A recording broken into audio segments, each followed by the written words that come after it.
Mind of a Single Man, Part 2. All right, this is what I'm completely surprised at y'all about. Completely surprised. And Pete, you probably know what I'm gonna say, is that men are always described as physical, visual creatures, okay? And it's always said that a man first looks at how the woman, how does she look? That thickness that you're talking about. Let's back up. Wait, I was like, I misinterpreted the question. Okay.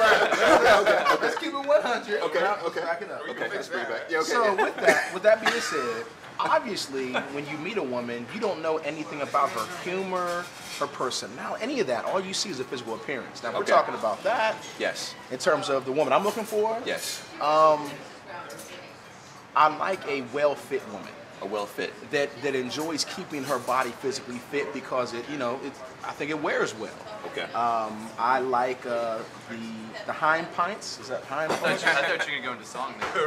I like the hind pints, hind pints, hind pints, hind pints. I mean, my thing is, you know what it is? There's a level of confidence that comes with a woman who works on her body, keeps her body in shape. I mean, I go to the gym, so it deals with their self-esteem and how they present themselves. Right, you take care of your body, you take care of your emotions, you take care of your mentally. Exactly. That's that swagger. It's all in it. That's the swagger. Oh, it's swagger. Swagger's important. That's it definitely keeps it. You know who let me hang, brother. Let me hang. Got some mad swagger. Jill Scott. Jill Scott. She is. Okay, so hold on. Okay, so swagger. Okay, I hear you on the swagger. So let's go back though to Bron. What you're saying is, okay, the visual is the visual always first.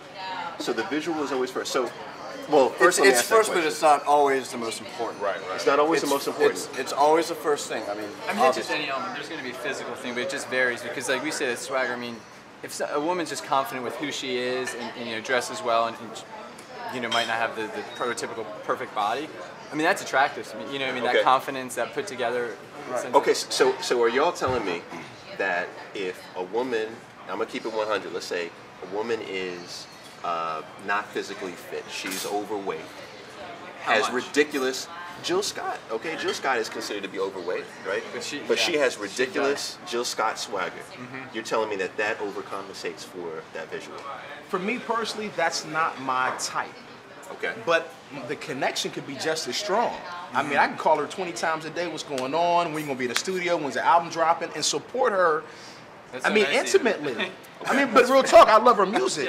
But in terms of me saying, let's take it to the romantic level, I have the prerogative of saying that's not my type. Okay, romantically. So in other words, you could not date her. It's just my preference. Like she could say the same thing about me, and I would not take offense. Okay. So you have people that say, well, I like brunettes, I like blondes. Okay, I'm not disrespecting those who are blonde versus brunette. It's your type.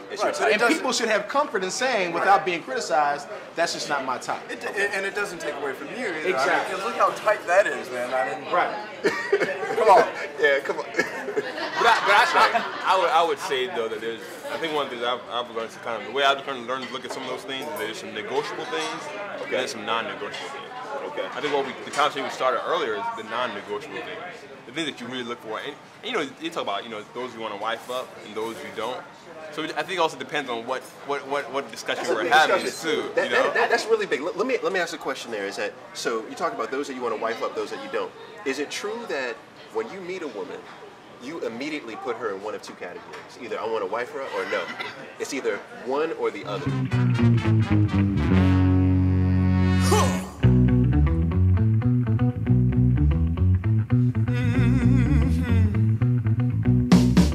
You'll find a sticky paper butterfly net underneath your seat.